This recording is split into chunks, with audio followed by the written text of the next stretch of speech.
Yeah.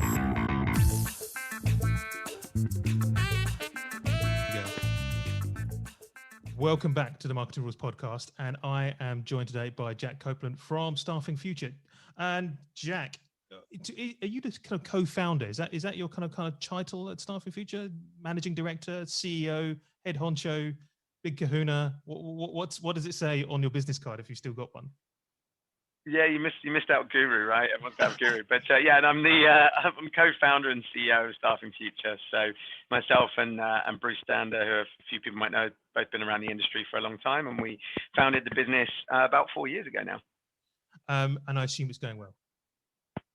Yeah, absolutely. So it's grown a lot. We grew somewhere between 200 and 15%. I think it was January to January of last year. We've launched in the UK in the last 18 months, which has been growing a lot as well. And yeah, really, really exciting about what's going on in the market and where it's all at. And before I kind of get, I've got a few questions that I know kind of we're going to discuss and a few topics, but I mean, what is it you've noticed in the change in kind of recruitment websites, specifically in that time that since you've been kind of started up? So it's been really interesting, actually. I don't know whether we got lucky or whatever.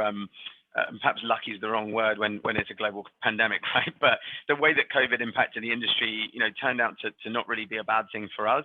I know everyone says, and it's, beating the drum about years of technology change happening over a really short period of time, but that's kind of where we were at, right? We've always leaned into being the technology side of the website, and what does the website integrate with, and what does it connect to, and how is it part of a wider plan and process? And historically, we've seen a decent chunk of the market that's been engaging in that and focusing on it. But as things have evolved over the last year, 18 months, I think more and more businesses have realized, okay, the website is now really the entry, the user experience, the user interface for all of our clients, all of our candidates, all of our marketing, and in many cases the wider chunk of our processes. And now we're seeing all kinds of organizations, even ones that have been on outdated technology systems and have never really so much value in marketing, scrambling to realize that, even if they're still not super invested in some of the candidate engagement pieces, that the website still needs to, at the very least, perform some functional processes as it pertains to their business. And did you see that people took the opportunity kind of during that first kind of, well, I suppose in the UK, first lockdown, with some downtime within those businesses to kind of try and kind of spool this up as quickly as possible to kind of take advantage of that kind of time out? Yeah, I think so. I actually thought I would see more of that. I was surprised. There was a few people that really leaned into it, and they leaned into the marketing and the technology piece. But I think a lot of people sort of battened down the hatches, and they were just very cautious, which was it's challenging for us, because then suddenly the December, January hit, and everyone wants everything yesterday. And a lot of people were chatting to, we're going, hey, why didn't we start this 4 or 5 months ago?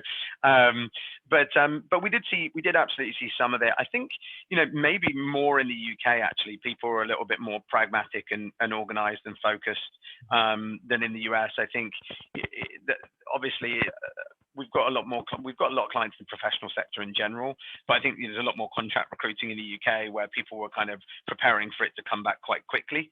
And then also I think, and maybe this is completely wrong, but the impact of more total lockdown, combined with the fact that a lot of people have been battening down the hatches with Brexit, which dragged on and dragged on, and I think people eventually just got to the point where, like, well, this is just the new normal. Like, I can't just wait another 18 months, 2 years to start, making some moves. So because of that, we did see a lot more sort of movement in the UK than we necessarily did in the US. Yeah, people just kind of got a bit fed up of just waiting around to do stuff, so they just went ahead and did it.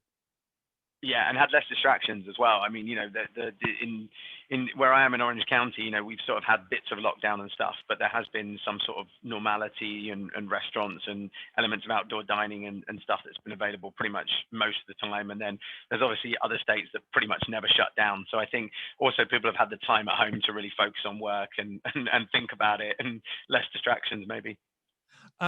So let's get on and kind of have a chat about the ins and outs of recruitment websites. And we'll start off kind of slowly with, what do you think are the kind of basics that people need to get right around recruitment websites? What are the kind of things that should always be thinking about before we even kind of talk to a business like yours? So, really good question. I mean, there's a few different elements to it, right? You can talk through the architecture of a site. It should do this. It should do that. It should have jobs on it. It should, like the basics. But I think most people know that. I think the biggest thing that we see is people, surprisingly enough, that they want a new website, but they don't actually know why they want a new website. What they want is a design refresh. What was it Darren always says? I want to jazz it up a bit on the Darren at Pager on the sort of like design thing. And it's a weird nuance, right? Because no one walks into a car sales room and the person trying to sell them a car doesn't sit down and goes, do you want a red one or a blue one? You know what I mean? Like it gets a little bit deeper around what you want. And yet we do find people who are either in a position where they're not really sure what they want, or there isn't necessarily a purpose behind it. So I think one of the main things around having a recruitment website is you need to understand its purpose, right? Is it here to serve clients, candidates, both? What's the weighting of that? Is it lead gen focused? Is it engagement focused? Am I more of a quantity business? Am I more of a quality business? What's the level of engagement that I need? What's the processes it needs to take people through? What else does it need to do? Is it a big platform in terms of onboarding people? Is it a big platform in terms of informing people about licensing information, legal requirements? It's not the same. Recruitment companies all have different needs, and there's only so many variances of it, but people really need to understand the purpose of it, how it's playing with the other pieces of technology and they've got in their workflow, versus just sort of coming out with maybe like a bit of a business card where it's like what we do, who we are, us, and make it look good. And I think some of the industry still gets trapped into a business card with some jobs on it. I think it's one of those or things. A brochure. Yeah, exactly. Oh God, Christ, no. But I think some people kind of don't know what they don't know, and they don't kind of maybe have kind of websites have moved on a lot, even in the last kind of couple of years, and they can do so much more than what they did 5 years ago. Like you even kind of mentioned, like the onboarding, it can be a complete conduit for the inside of your business to the outside world. Totally, yeah. I mean, so much of the industry, not just on the marketing side and on the website side, but on the whole of the technology side, the kind of people you might find in and around the Bullhorn marketplace. The phrase I hear a lot about out here is the candidate experience. The candidate experience. Think about it's kind of two big things. One is thinking about the best way that I think it is to look at other markets, right? So if you think about e-commerce, right? E-commerce is absolutely elite at driving people in from loads of different channels, driving that engagement, capturing your information, following you around the internet, bringing you subconscious thoughts and getting you into a buying process. And it's very, very, very good at sort of saying, okay, well, you're looking at these shoes. We know you might not buy these shoes today, but we know you want to probably buy a pair of shoes at some point. So we are going to follow you around and we're going to keep on trying to figure out what the right shoes for you are. And then we're going to try and catch and you're ready to buy. And I think, so much of our world is kind of still stuck in that. Are you a client? Talk to me now. Are you a candidate? Do you want one of these jobs now? And then that's kind of it, right? And there's not enough focus on why we're good, great experiences other people have had, the problems that we solve. Let's talk about your problem. Here's how we bring you back. Here's how we get you into a workflow. And looking at, the way that I would always say to think about Amazon of 15 years ago versus Amazon of today or whatever. Everything is focused on just capturing a piece of information and working you through each step of that funnel to the end conclusion of what they want you to do, which in Amazon's world is buy something. And they make it incredibly easy to that. Whereas, 10 years ago, 15 years ago, you went on a website, and maybe not Amazon, maybe Amazon's a poor example, but you're putting your email address in on the same form that you put your credit card info in. Whereas now it's everything's so quick to do. It's Apple Pay, it's eBay Pay, it's whatever it is, it's one click. And the primary focus of the website is capture IP address, see what you want, capture email address, because they can bring you back when that's right. So there's a big focus around the candidate experience, the engagement, and then a big focus around having the right technology in place to drive people through from step 1 to step 10. Do you think maybe there is some kind of fear of working in that kind of methodology that is because people immediately think of the negative things around kind of e-commerce. I don't want this company following me around the internet. I don't want to be kind of, I'm getting these retargeting ads on Facebook or wherever, or on Instagram, wherever else I am on it. I'm still getting this. And do you think that recruitment is generally, we'll put this in the gym, is kind of a bit afraid of working that way and mimicking that kind of that style of kind of marketing? Yeah, I think so. I think people sort of, they pride themselves on being high touch, right? They pride themselves on being niche and relevant, and they don't want to spam people. And because of that, they get afraid of automation, right? Or they get afraid of, sort of some of these advertising and marketing concepts. But the problem is that I think a lot of people just want to tick that box and have it happen. And they don't realize that it's the same concept within their niche and the same concept within their high touch approach that needs to go to their marketing. Yeah, they should use automation at some level of marketing automation or whatever it is, but it should be very, very detailed and approach the right people about the right thing with the right message. And exactly the same with their marketing. It's no case of just screaming. It needs detail and it needs that sort of niche approach. And I think that's where a lot of recruitment organizations fall down. We see it a little bit. We don't write a huge amount of blogs really anymore, but we have written blogs in the past. And you see the big difference between the customer that wants to tick the box of write me some blogs and the customer that wants really, really quality content.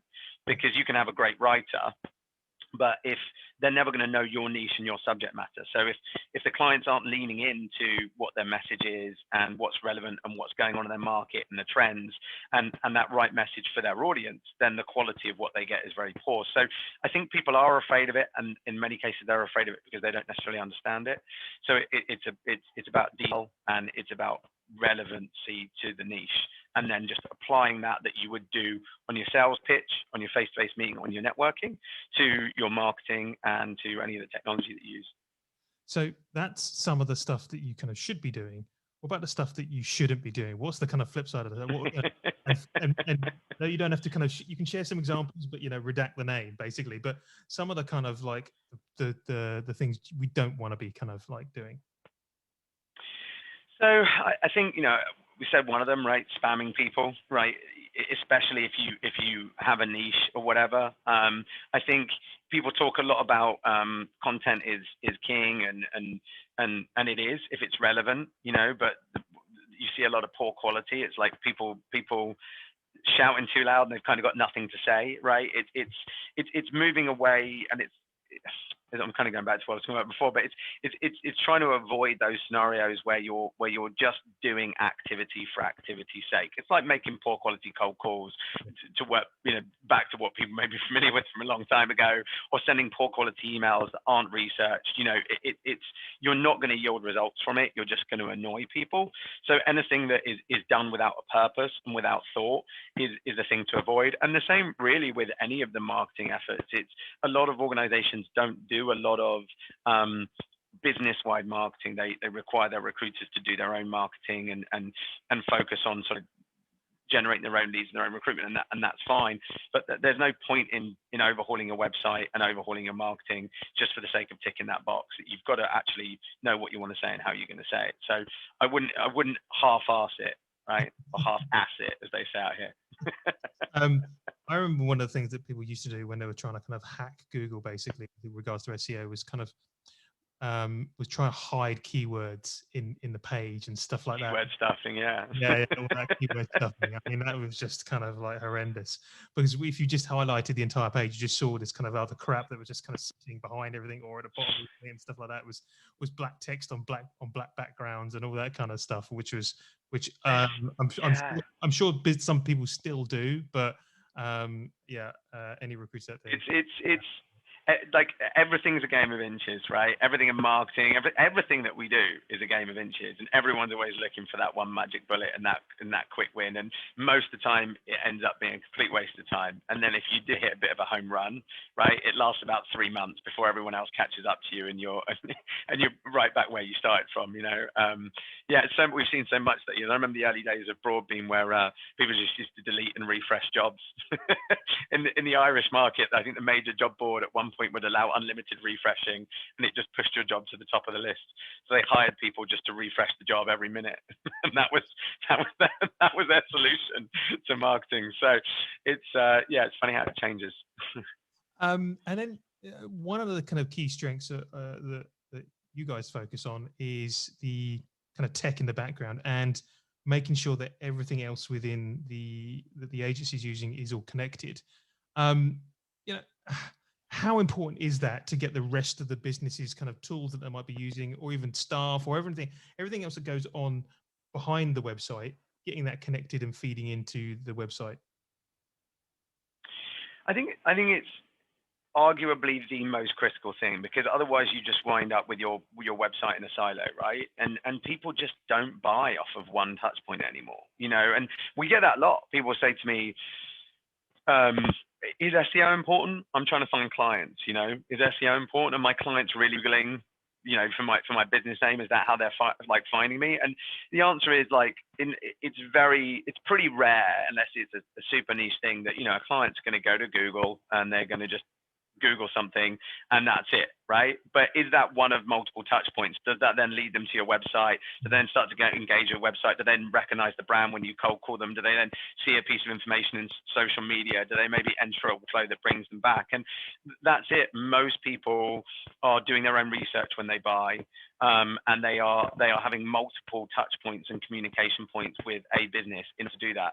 So if you're only ever doing one thing, it's never going to work.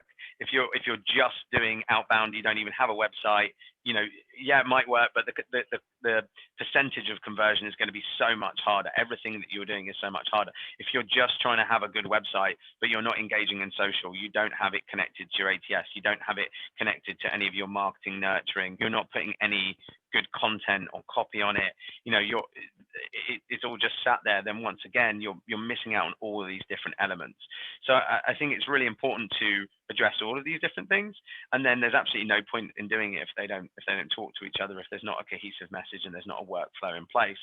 The other thing I think is, particularly in the UK, and I've been out here now 10 years, but I talk a lot about process and things being part of a wider plan, and that is something that we see with recruitment businesses a lot. They start off and they have someone that really knows how to be a good recruiter and a good salesperson, and maybe they work 360. They pick up some leads, they focus on their niche.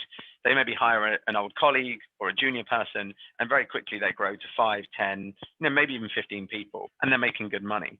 But it basically is an organization of good individuals that can train other individuals, and it then doesn't become scalable. And if you look at the businesses that blow up to 100 to 200 to 500 in terms of number of users or number of people, it's because they have a process and a formula for success around their routing, around their analytics, around their efficiency, around their marketing. And it doesn't become about James or about Jack or about such and such over at such and such. It becomes about the business and the brand, and all of the different scale elements of it. And marketing is one of those pieces, and the website is one of those pieces. But that whole concept is absolutely crucial to ever scale a recruitment business. Yeah, I mean, I don't know if this is still kind of the right thing, but I think it was something like over 7 touch points before a business then kind of or someone will then purchase, and that's not kind of necessarily always individual touch points. That might come back to the website several times and have a think about it, go back, and in most cases it's always driving you back to the website. The website is the hub, or that's where the journey starts, that's where the tracking starts, and that's where it then potentially can follow you around the internet, either subtly or not particularly subtly, like an Amazon.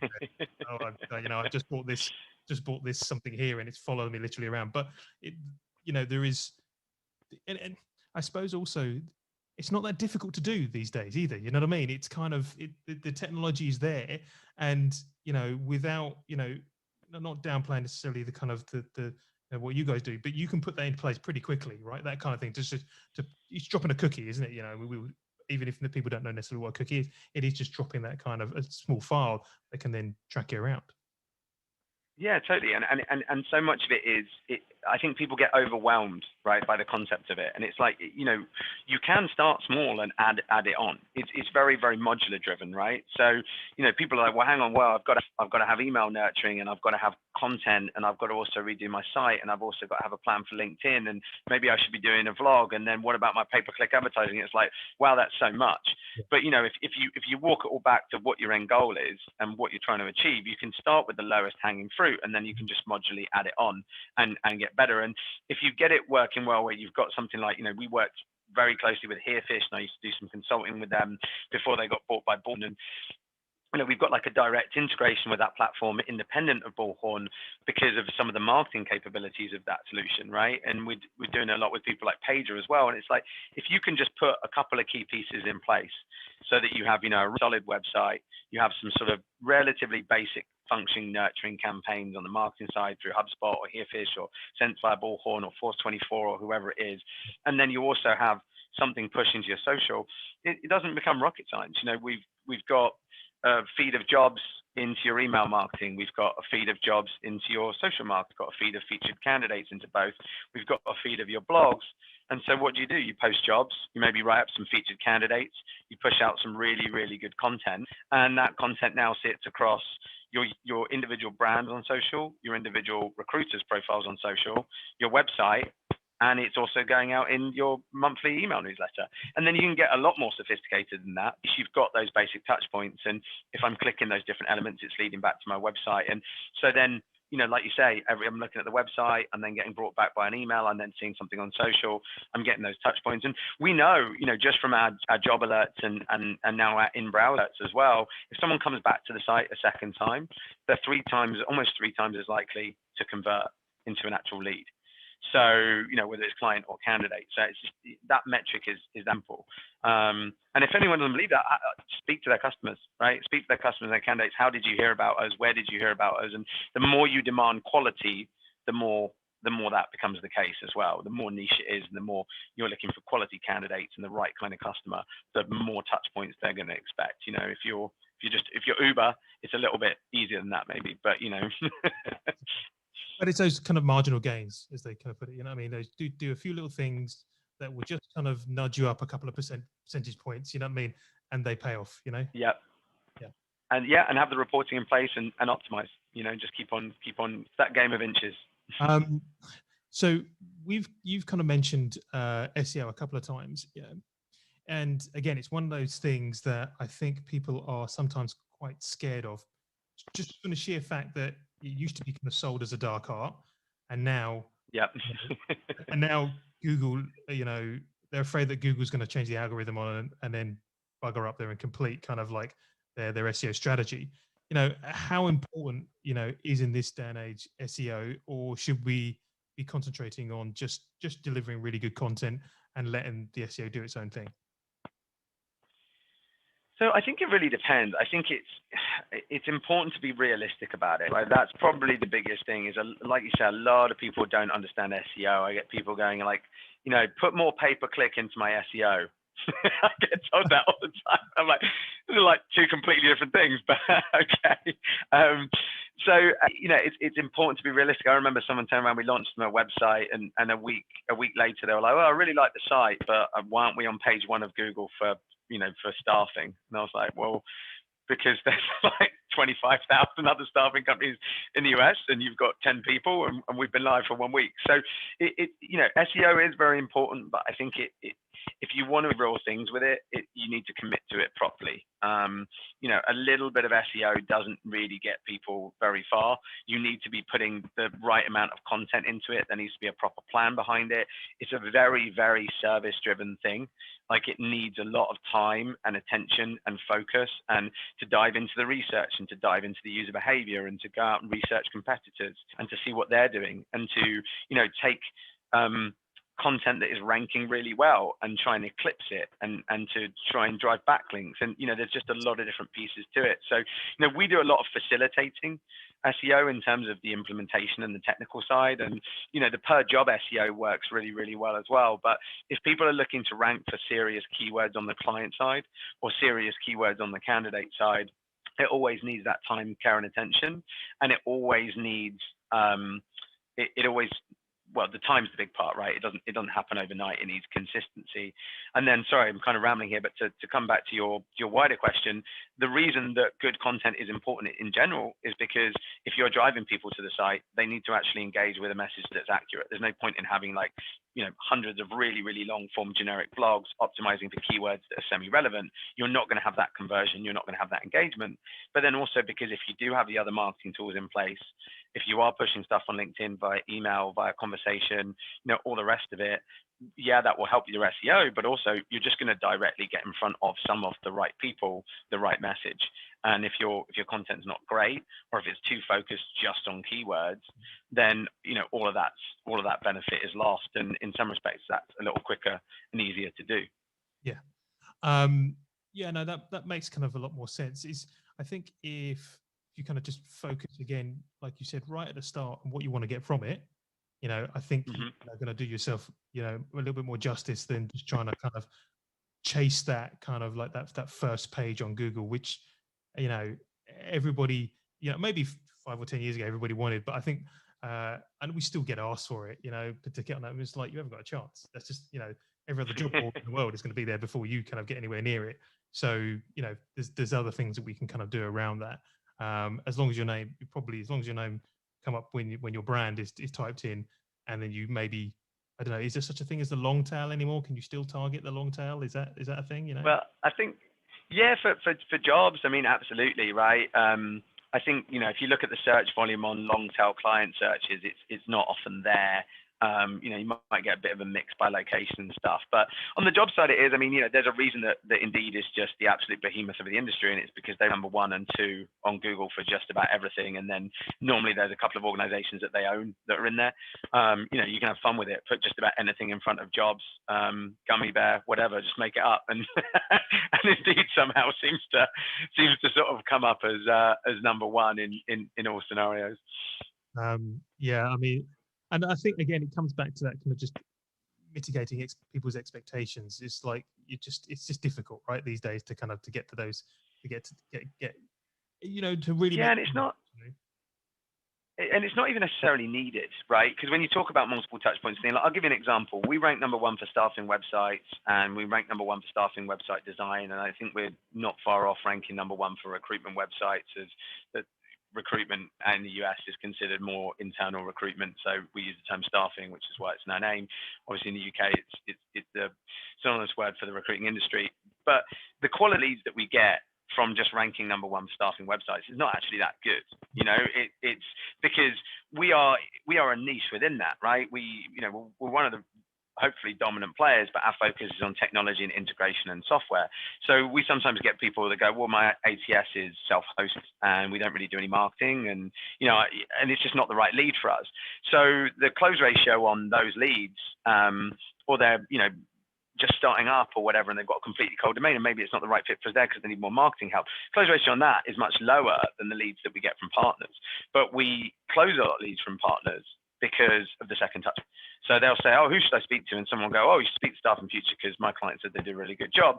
And then they go to Google and go, who else should I speak to? And Staffing Future comes up number 1. And they're like, well, I definitely should be talking to these guys.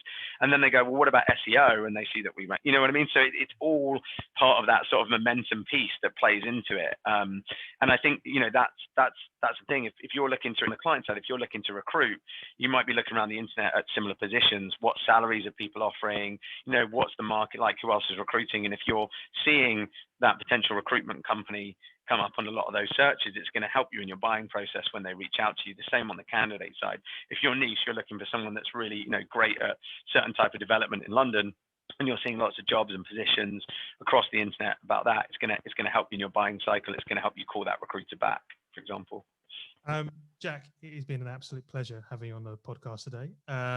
Anybody wanting to get in contact with you, we'll include all your details on the show notes. But for now, thank you very much. Awesome. Thanks. It's been great to be on.